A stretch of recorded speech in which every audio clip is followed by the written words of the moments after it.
In the beginning, of course, there's a lot of fear. You know what's coming. I expected a lot of the backlash I'm getting to happen. But to be honest with you, it's actually been a lot worse than I expected. What's really sad is when I notice that, the respect that I'm treating everyone with isn't necessarily reciprocated based on my own personal values or my personal perspective on certain stories or certain policies. I am not like most leftists in regard to like gender roles, right? Like I like strong men.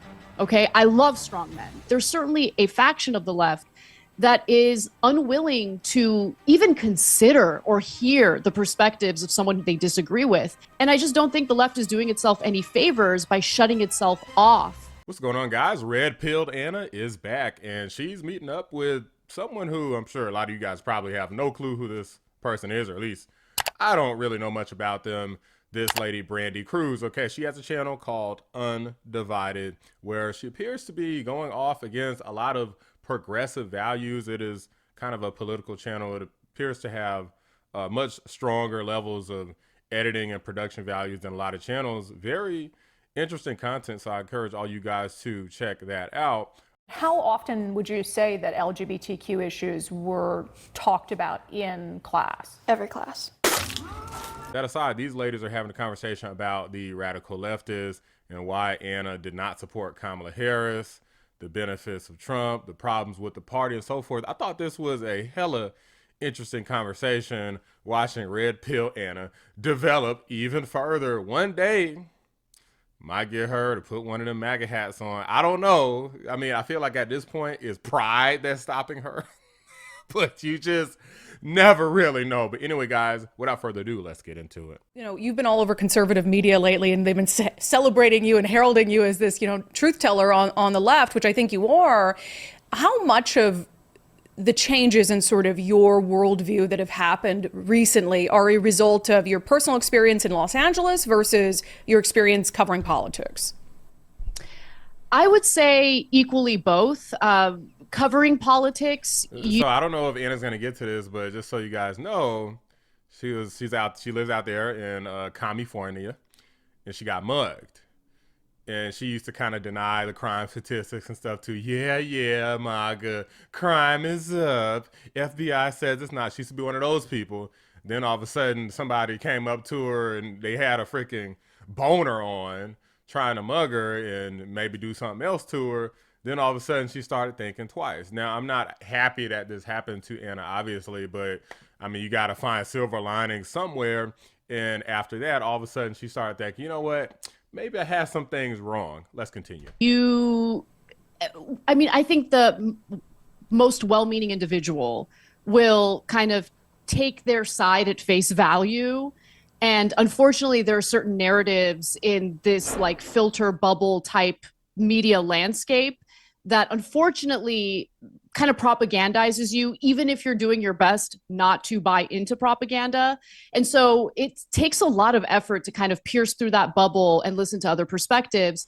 But by covering the news and hearing certain narratives on the left, and then seeing them kind of renege on some of those narratives, or at least do things that are hypocritical to the values they purport to have, that kind of started waking me up to things. And I think that maturity growing up, you gain some wisdom and you kind of start to understand that people are complex, they're very complicated, and how they arrive at their political identity is really different for everyone, right? And so the assumption that everyone on the other side is a monolith and they're all bad people, I think was a terrible way to operate. And so for the last few years, I've kind of rejected that notion and have made a good faith effort to consume news that's presented by various perspectives. But more importantly, I've reached out to people both privately and on camera to kind of understand their perspectives, how they arrived to the conclusions they've arrived to. And it's given me a more robust and comprehensive view of what our political landscape really looks like. What's crazy is that Anna is hated for doing what she's saying she's doing now, like listening to other points of view. How dare you? They're doing the pearl clutching, because how dare Anna listen to other people who don't want to live in that echo chamber. It's crazy that that's what people want. They're like, no, we only want you to listen to our insanity. And if you listen to other people, then they corrupt you and you're evil. And now you kind of sound like one of them. Like, that's just foolish. That's what a true cult looks like. Remember, they used to call MAGA is a cult. Some people are still trying to say that, but I guess after they started having the white dudes for Harris and the what they call that movement, the B4 movement or whatever, where the women started chopping their hair off and painting their fingernails and wearing blue bracelets and all of this ridiculous stuff. They looking like that freaking lady out of Doctor Strange. Y'all remember this? These fools look like they're about to cast some magic spells, except they look way uglier than that lady. Looking like a damn sorcerer supreme head ass. But anyway, guys, let's continue here. Not everyone on the right, is holding tiki torches and marching while saying the Jews will not replace us in Charleston. Okay, that's not indicative of all Trump supporters. And I think that, there are some areas of common ground where I think the left and the right could work together. And I'm talking about the electorate here, and demand more from their elected lawmakers. But you would never know about those areas of common ground unless you're willing to have those conversations. Yeah. Was it hard for you? I mean, did you have this internal struggle with, because when you make your living based off of your opinion like we do, you cultivate an audience that I think for the most part just naturally agrees with your opinion on a lot of things. So did you have any internal struggle on coming out as forcefully as you have with some of the problems of the Democratic Party? Or was it never a question for you like, no, I'm just going to say what I feel? In the beginning, of course, there's a lot of fear. What's coming. I expected a lot of the backlash I'm getting to happen.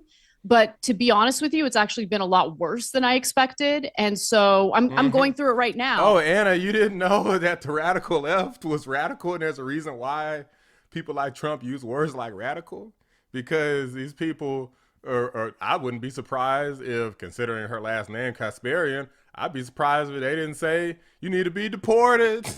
Like, I've had people say that about me, and they hope you're killed by the cops, and I'm not gonna shed a tear when the cops kill you because you support Trump.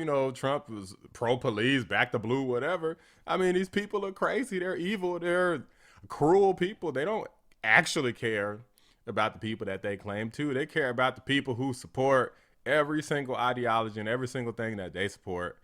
That's it. If you're anything outside of that, then F you. We hope you die and we hope you suffer. That's basically what these people think. Oh, and so, our audience has definitely suffered as a result. Our viewership has suffered as a result. We're going through that right now as we speak. I had a conversation with Glenn Beck recently. Glenn Beck and I have many areas of disagreement, certainly when it comes to religion. I don't believe in organized religion. He clearly does. And some of that, some of those religious values inform his political views. So naturally, there are going to be some differences.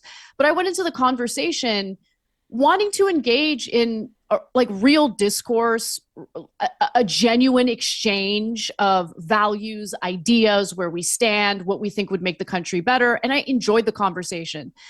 But it was hilarious because one of our contributors was so offended that I would even have the audacity to speak to someone like Glenn Beck, that he did this whole performative spectacle of quitting TYT and claiming that I'm putting Black bodies' lives at risk.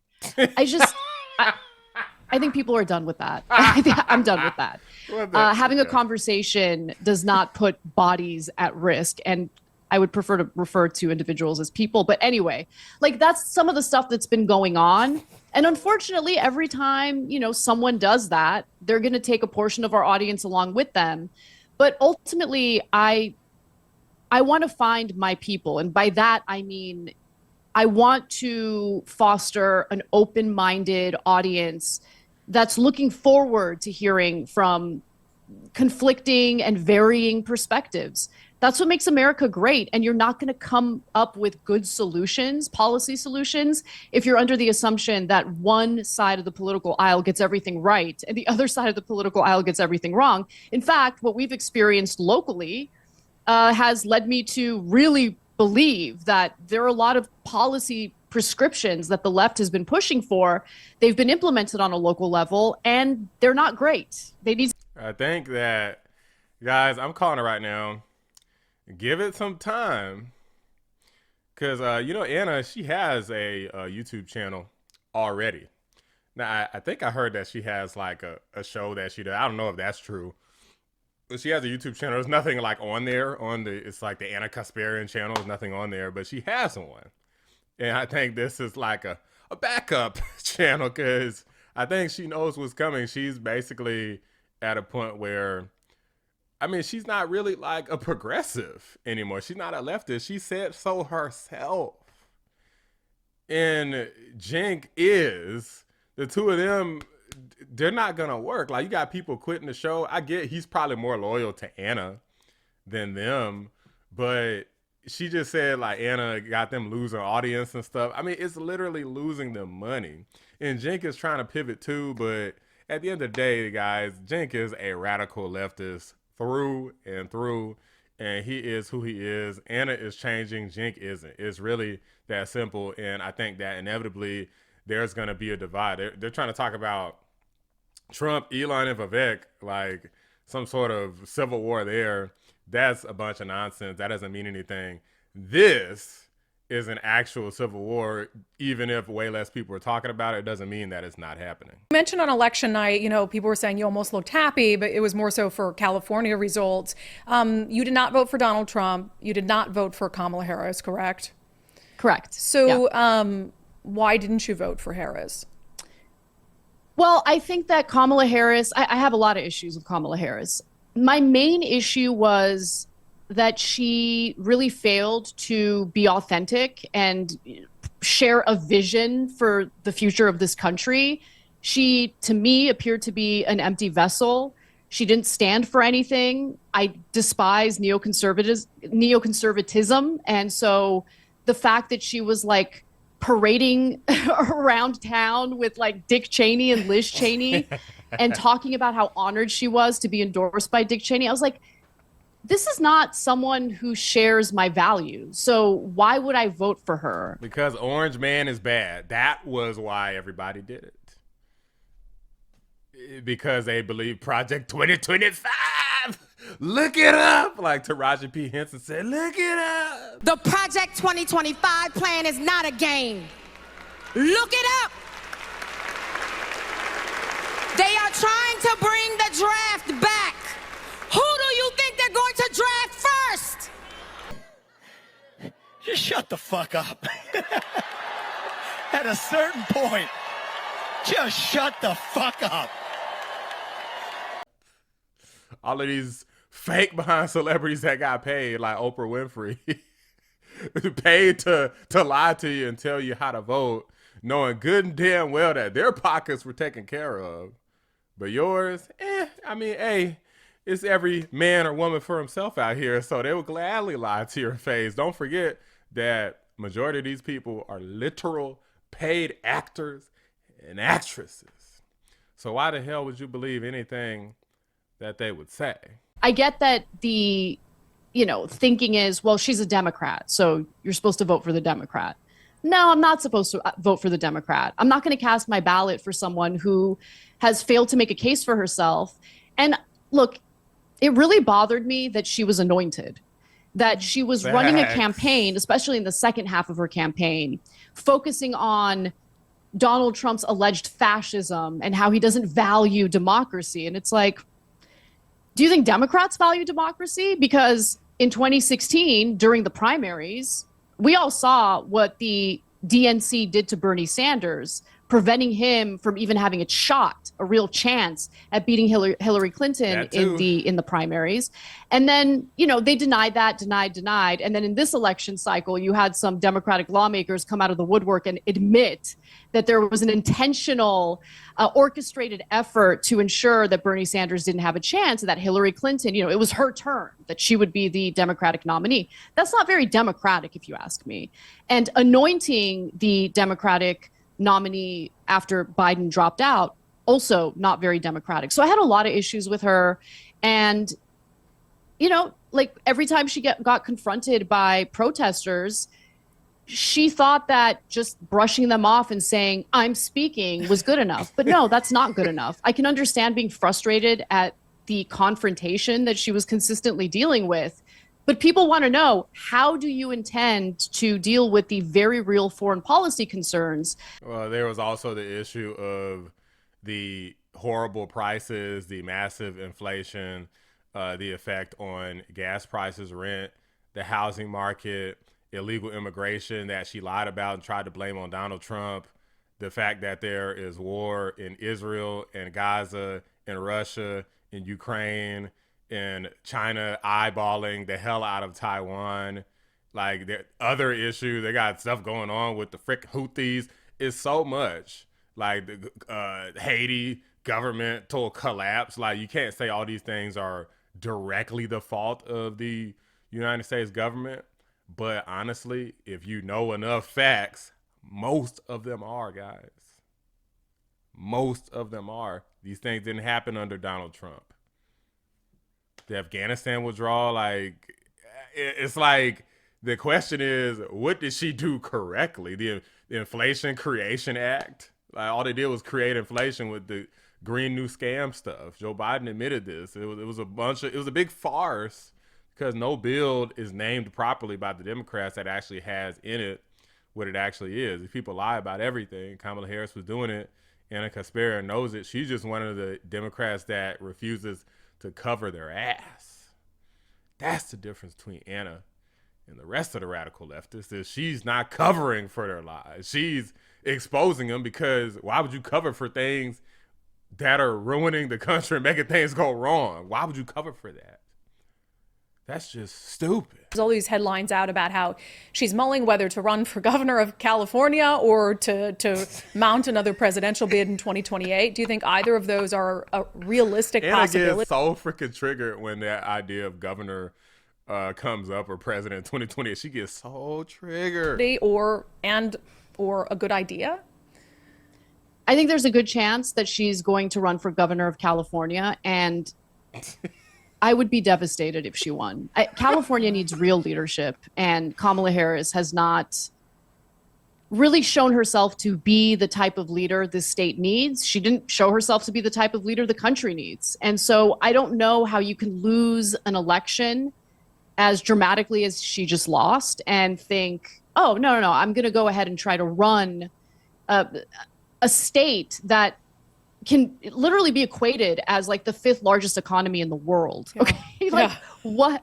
This is not a good idea. So I don't know how that would play out, but I'm really hoping that she changes her mind. Man, nah, Kamala Harris, she's not going to go into the wayside, because she's hungry for power. Okay. She wants more of it, and this gets her a step closer. This actually builds on her pedigree if she manages to win, which honestly there's a good chance that she will.